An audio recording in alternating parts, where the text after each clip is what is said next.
Goldblatt's world may have begun life as a Neptune-like body in the comet cloud around the paired stars. In Goldblatt's scenario, the body was captured some millions of years after the supernova event. The collapsing core of the supernova, spewing its outer envelope asymmetrically due to a trapped magnetic field, may have picked up a skew velocity that nearly matched the velocity of the proto-Neptune.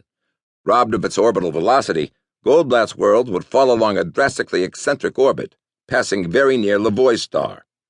Extreme Roche tides would warp the orbit into a circle within a few scores of passes.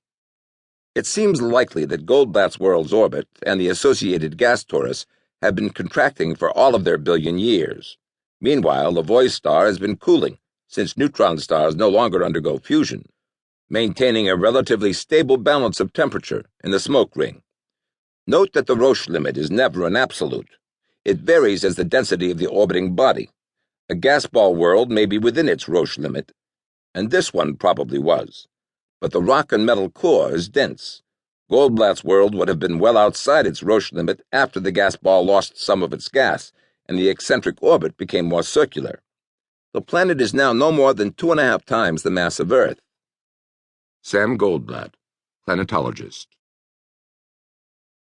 You see the problem? Too much of it is gibberish, Jeffrey told the children. Rather and Carlotte were nodding, but their eyes were glassy. You can look up some of the words. You can guess a little. Goldblatt's world is gold. There's a file on Earth and Neptune and the rest of the solar system, but it's hard going.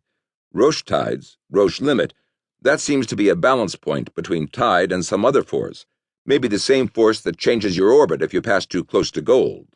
Fusion is power. It makes the sun burn, and discipline ran on fusion. Oort cloud, magnetic field, supernova, Laurie and I never figured those out. He turned to Boos. The kids need this, but I hate to make you sit through it again at your age. Boos's eyes were glassy, too. No. This is all new to me. Didn't you have classes? There's the library. For officers' kids only, Boos said brusquely. Go on with this. What's eccentric? That's a round path that isn't a circle. It goes out and in. Boos, am I committing a crime if I teach you and Carlotte these things? But I want to learn. Shush, Carlotte. It's never come up before, Boos said. You're not showing us the library, after all. Carlotte demanded, Scientist, what's the point in stopping now? Jeffrey laughed. He tapped, and the window was restored. The clump was nearer now, and a score of parallel dashes lay across the Carm's path. You're right, Carlotte, but the lesson's over anyway.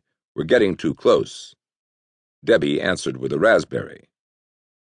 Boos, Jeffrey said. Any special favorites? The smallest, I think, but let's have a better look.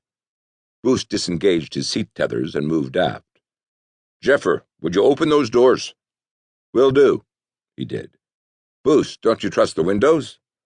I prefer my eyes. Swing us around, will you? He braced himself in the airlock. Others of the crew had followed him. Jeffrey began the maneuver. In the forward view, now moving into the port view, one of the trees had begun blinking, a green halo going on, off, on, off. Nobody was near. Jeffrey whispered, Why? Now a point far in along the trunk was doing the blinking. Then that stopped. An arm stabbed past Jeffrey's ear, and he had to repress a shriek. There, Boos said, pointing at one of the trees. 30 kilometers, and it seems healthy. What about this one, Boos? Jeffrey tapped the tree that had blinked at him. Nothing wrong with it. It's bigger, twice the mass. Take us longer to get it to the market. But of course there'd be more wood, too. And there's the Carm. Why that one? A hunch. You've got no objection? Now Clave was behind him, too. Jeff, are you playing dominance games? I'm the chairman. You captain the Carm. Boos is the logger. Boos chooses the tree. Jeffrey repressed a sigh.